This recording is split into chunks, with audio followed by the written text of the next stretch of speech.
Comment un gosse peut apprendre un tableau de 100 cases par cœur comme ça, sans méthode et sans stratégie? Cette vidéo est dédiée à ces personnes-là, à ceux qui veulent apprendre leur table de multiplication, et ceux qui ont un âge un peu plus élevé et qui veulent revoir les bases parce qu'ils ont quelques petites lacunes, ok? Alors c'est parti, je vais te montrer comment ça fonctionne. Alors le principe, c'est de passer d'un tableau à 100 cases, à apprendre par cœur, à quelques méthodes et simplement 3 cases à connaître par cœur. Il y aura une sacrée différence, mais en tout cas, ce qui va varier entre les deux, c'est une méthode et une stratégie qui est apportée en plus de 3 connaissances. Donc là, ici, tu vois le tableau entier avec les 100 cases, et il se trouve que avec une simple stratégie, tu peux passer déjà de 100 cases à 55 cases, donc je l'explique. Alors simplement, on va travailler avec ce qu'on appelle la commutativité de la multiplication. En effet, si jamais je te dis que 5 fois 3 est égal à 3 fois 5, tu me crois? Bah oui, parce que 5 fois 3 c'est égal à 15, 3 fois 5 c'est égal à 15, c'est pareil. Dans un produit, tu peux inverser les facteurs. Ça, c'est la base. Donc si on part de ce fait-là, si on part du principe qu'on peut inverser les facteurs, ça veut donc dire que là, si tu regardes bien les cases ici, tu peux faire en sorte qu'en fait, la case 5 fois 3 se ramène à la case 3 fois 5, t'es d'accord? Donc si on part de ce postulat-là, ça veut donc dire qu'on peut déjà supprimer la partie triangulaire supérieure de notre tableau. Ok? Donc on passe donc de ça à ça. Et là, d'un coup, c'est beaucoup moins décourageant, parce qu'on passe clairement d'un tableau avec 100 cases à 55, donc du coup, on perd 45 cases juste avec une seule stratégie. Et franchement, ça peut paraître beaucoup moins démotivant pour ceux qui commencent à apprendre les tables. Ça paraît bête comme ça, hein, mais du coup, pourquoi on donne à des gosses un tableau aussi imposant, alors qu'on pourrait déjà leur donner quelque chose de plus intuitif avec juste un triangle, vous comprenez? Maintenant, on va un peu gratter davantage et essayer de comprendre comment on peut faire en sorte de réduire encore ce triangle-ci. On va traiter d'abord les cas évidents. Les cas évidents, c'est des cas dans lesquels il y a vraiment un raisonnement qui est tellement basique, qui peut se faire intuitivement, sans vraiment trop de réflexion, ok? Alors en particulier, si on regarde bien le tableau ici, on a une marge, et cette marge-là en fait correspond au produit par 1. Est-ce que ici, c'est nécessaire de retenir par cœur 1 fois 1, 2 fois 1, 3 fois 1, etc. etc. Non. Donc du coup, ça on peut entre guillemets s'en abstenir. Pareil pour 2, au début, comment on fait pour apprendre ces tables par 2? Ben, on fait la somme. 2 fois 2, c'est 2 plus 2. 3 fois 2, c'est 3 plus 3, ok? Donc là, c'est pareil. Cette colonne-là, on peut aussi la barrer. Ça marche? Et enfin, un autre cas très simple et évident, c'est le cas du bas. C'est le cas où on multiplie par 10. Bah oui, le fait de multiplier un chiffre par 10, ça revient donc à mettre ce chiffre précédé d'un 0. Et dans ce cas, c'est beaucoup plus intuitif. Et là, on peut clairement aussi supprimer cette ligne-là. En passant d'un tableau à 55 cases à un tableau à 28 cases. Hop, hop, hop, ça commence à se serrer, hein? Alors c'est parti, on continue. Alors c'est parti pour entrer dans les cas un petit peu plus méthodiques. On va commencer par le cas par 5. Donc du coup, ça correspondrait à cette ligne-ci et cette colonne-là. Et en l'occurrence, qu'est-ce qu'on voit? On voit qu'on peut adopter la stratégie du x10 divisé par 2. C'est quoi x10 divisé par 2? En fait, bien d'accord que si tu fais 10 divisé par 2, t'as 5. Bien d'accord avec moi? Donc si on part de ce postulat-là, ça veut dire que si on veut multiplier un nombre par 5, on peut plus simplement multiplier par 10, parce que ça revient juste à faire en sorte que ce chiffre soit précédé d'un 0, et ensuite diviser le tout par 2. Et le fait de marcher comme ça, en fait, on peut obtenir cette étape de 5 et beaucoup plus aisément. Ok? Maintenant, on va traiter les cas pour 4 et pour 6. Pour 4 et pour 6, pourquoi je les mets ensemble? Parce qu'en fait, ils sont similaires. Ils sont similaires à partir du moment qu'on travaille avec la ligne et la colonne de 5. Vu que maintenant on sait multiplier par 5, on sait aussi multiplier par 4 et par 6. Pourquoi?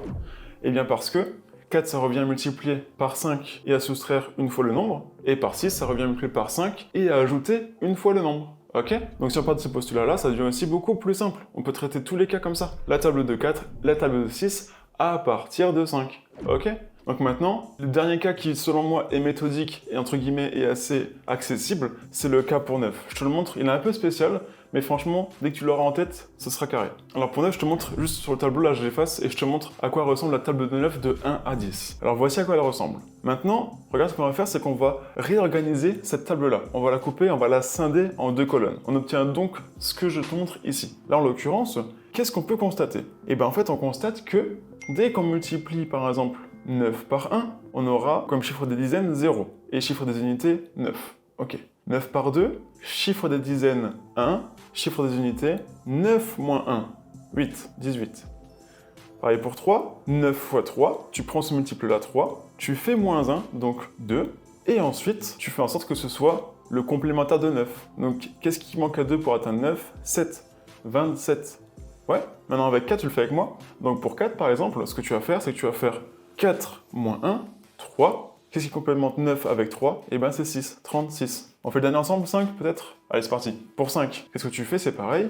5 moins 1, ça donne 4. Qu'est-ce qui complémente à 9 grâce à 4? 5, 45. Maintenant, regarde. Dans ce tableau que je t'ai exposé de cette manière-ci, tu as pas une petite symétrie quelque part là? Regarde bien. Si, dès lors que tu vas passer par le produit par 6, par 7, par 8, par 9, par 10, en fait, tu vas juste inverser l'ordre des chiffres. tu vois. Donc là, on a 45, et pour 6, ça donne 54. Pour 4, on a 36, donc pour 7, on a 63. Et pareil, ainsi de suite. Ça marche? Donc si tu as cette stratégie-là en tête et que tu n'oublies pas la méthode que je t'ai proposée avant, à savoir que pour trouver la dizaine de ce produit-là, tu prends le nombre de départ moins 1, auquel tu trouves le complémentaire à 9. C'est la distance entre ce nombre obtenu et 9. Ok? Donc 9, c'est réglé, c'est basta. On a trouvé la solution pour 9. Donc dès lors qu'on a trouvé ça, ben regarde à quoi ressemble notre tableau maintenant. Il ressemble à ça, c'est-à-dire que maintenant on doit juste trouver des astuces pour combler les cases qui n'ont pas été encore coloriées. Ce qui fait que grâce à cette méthodologie-là, on passe d'un tableau à 28 cases à apprendre à un tableau à 6 cases à apprendre. On va donc aborder maintenant les cas complexes, c'est les cas pour lesquels il n'y a pas vraiment de stratégie pour les trouver, en tout cas rapidement comme ceux d'avant, d'accord? Mais on va quand même pouvoir trouver des techniques pour compenser le fait qu'on ne les connaisse pas tout de suite et ensuite s'en débarrasser. Pour toi, si tu vois bien, tu dois connaître 3 x 3, 3 x 7, 3 x 8. Ça peut paraître complexe comme ça, mais en vrai, si je te propose juste d'apprendre ta table de 3 avec ces valeurs-là, je pense que tu peux clairement le faire. Donc, quand tu commences avec la table de 3, ce que tu peux faire, c'est que tu prends le nombre et tu le sommes 3 fois de suite. Donc, par exemple, si tu as 4, 4 plus 4 plus 4, 12. 3 x 4, 12. Ok? Mais maintenant, si je te propose une technique pour apprendre, entre guillemets, une table, comme de manière traditionnelle, on va dire, ce que tu peux faire, c'est déjà lister les nombres un à un, donc par exemple 3, 6, 9, 12, 15, etc., etc. Et ensuite, tu vas faire en sorte que ton cerveau comprenne ce lien-là. Donc tu vas dire, non pas 3, 6, 9, etc., etc., mais tu vas dire 3 fois 1, 3. 3 fois 2, 6. Comme ça, tu vas commencer à lier les nombres un à un, et de plus en plus vite. Plus tu iras vite, plus ton cerveau, du coup, il aura assimilé ce lien cognitif. Dès lors que tu l'as instauré, ce que tu peux faire maintenant pour vraiment l'apprendre par cœur et maîtriser ta table, en tout cas avec les valeurs que je t'ai posées là, parce que là je dis 3 fois 1, 3 fois 2, mais tu les connais, parce que tu connais 2 fois 3 et 1 fois 3, ok? Et bah du coup maintenant tu peux faire ce même procédé là, et mélanger l'ordre de ta table. Donc par exemple, 3 x 4, 12, 3 x 3, 9, 3 x 7, 21, tu vois. Et du coup en faisant ça, tu inverses l'ordre, et ce qui fait que tu ne laisses pas ton cerveau le temps de réfléchir parce que tu auras déjà appris par cœur ces valeurs-là. Donc pour toi, c'est la stratégie que je te propose, ou alors une alternative serait donc de sommer 3 fois de suite ces valeurs-là. Par contre maintenant, il nous reste donc 3 petites cases. C'est un peu les cases qui sont un peu reloues. Pourquoi? Parce que c'est les cases où beaucoup de personnes s'embrouillent et se mêlent les pinceaux. Alors, le but c'est de les connaître par cœur au bout d'un moment, mais si tu ne sais pas la retrouver, si tu as 2 secondes pour le retrouver, tu peux le faire grâce à tes mains. Et oui, tes mains vont te permettre de pouvoir calculer ces valeurs-là. Je te montre une astuce. En fait, il faut te dire que tes mains sont composées de 5 doigts. Jusque-là, on se suit, ok? Et en l'occurrence, lui, on l'appelle 6, 7, 8, 9, 10, ok? 6, 7, 8, 9, 10. Ça marche? Là, si tu veux faire le produit de 7 x 7, tu fais en sorte de coucher 6 et 7, et à gauche, pareil.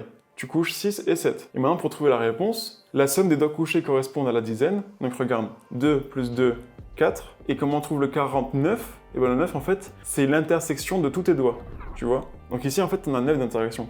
Et oui, c'est 3 x 3, 9. Donc ça fait 49. 7 x 7, 49. Bon, cette stratégie-là, elle marche pour n'importe quel produit qu'on prend entre 6 à 10 fois 6 à 10. Ça marche? Pour 7 fois 8, ça ferait quoi? Ça ferait 7 fois 8, ok?